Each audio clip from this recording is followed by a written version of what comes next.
I said the biggest three things for the Fever, this is with or without Caitlin, is obviously our guards getting paint touches, or forwards, whoever is handling the ball, uh, keeping and defensively, and this also obviously helps us keep the fast pace going of the game, is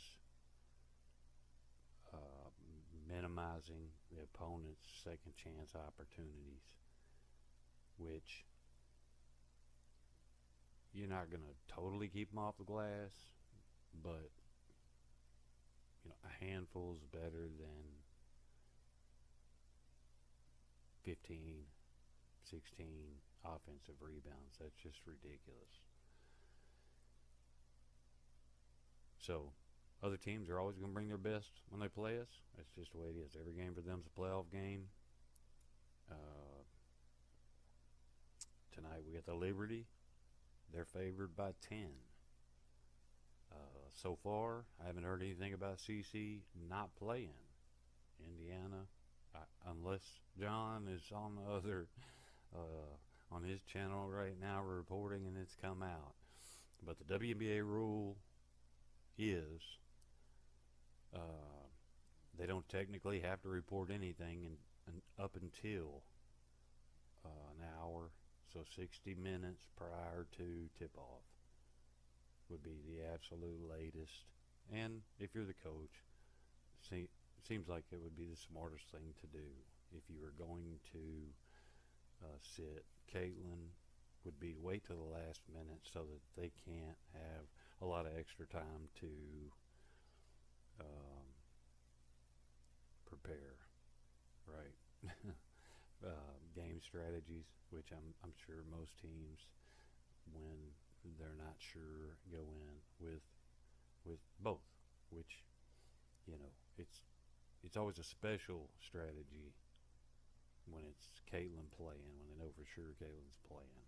When she's not playing, I'm sure the other team's players are going, whether they actually, I said whether they admit it or not. They ain't gonna admit it, but I'm sure they're going, whew, all right, cool.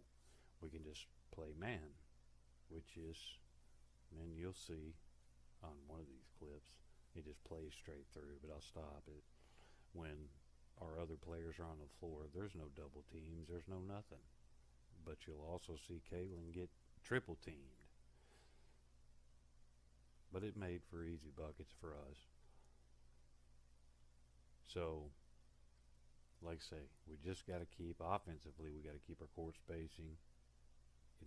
They did a good job in this particular scenario, keeping good court spacing. So, once this player, she's not going to clear out.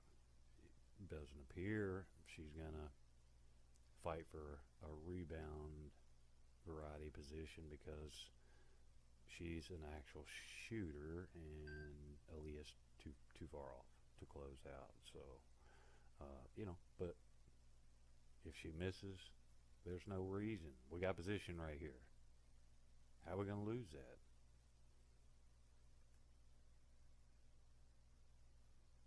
Oh, she did miss. 2 players. Wait, we lost? Well, whatever. See, shouldn't have happened. Okay, so let me hit play again. But you got Boston up there top of the key. Okay, see, now look at their defense, right? They're stacking the paint. Stacking the paint.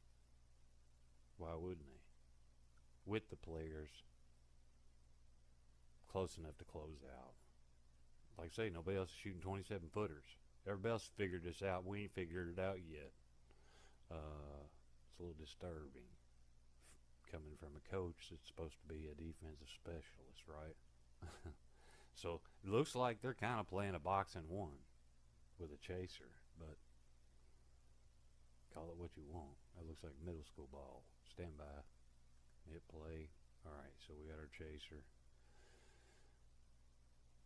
And see now, that's good ball movement. Our spacing is good. They're just not biting. They're not buying it. However, they have left this whole side wide open.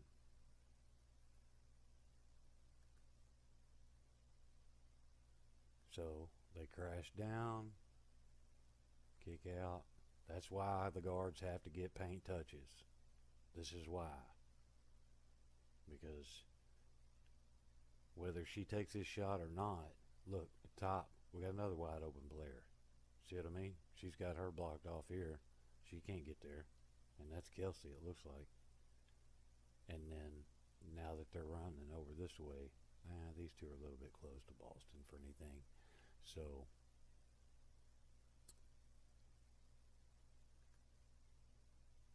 it's Sophie. Now look. So once they see she's going to drive,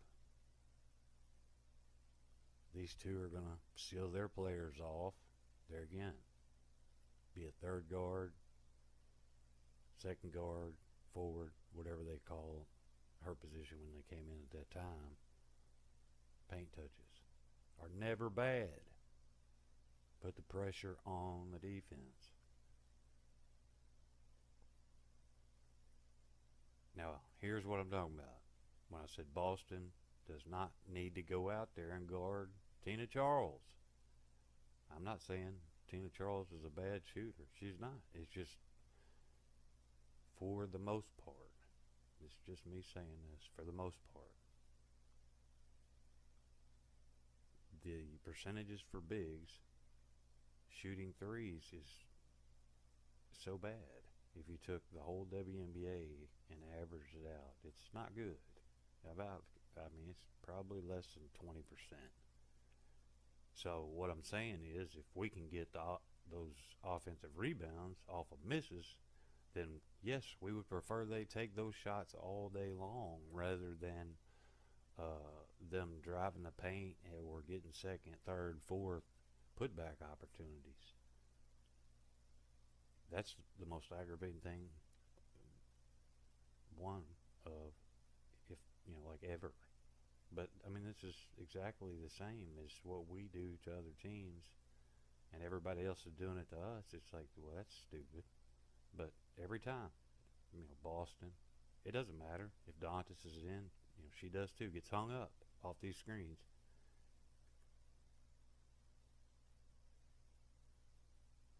Whoops. Oh, what she pulled what Kelsey Mitchell would have done. Dagnac.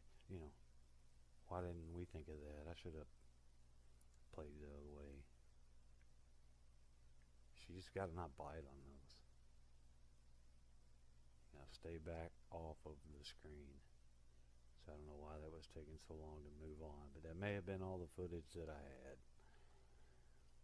So that covered 2 out of the 3 key things, because the third was obviously, bringing the intensity, the energy, diving on the floor after loose balls, active hands, things like that. So I won't keep this too long, guys. I just wanted to drop a little dab of film. A friend of mine sent it to me, so it's legal.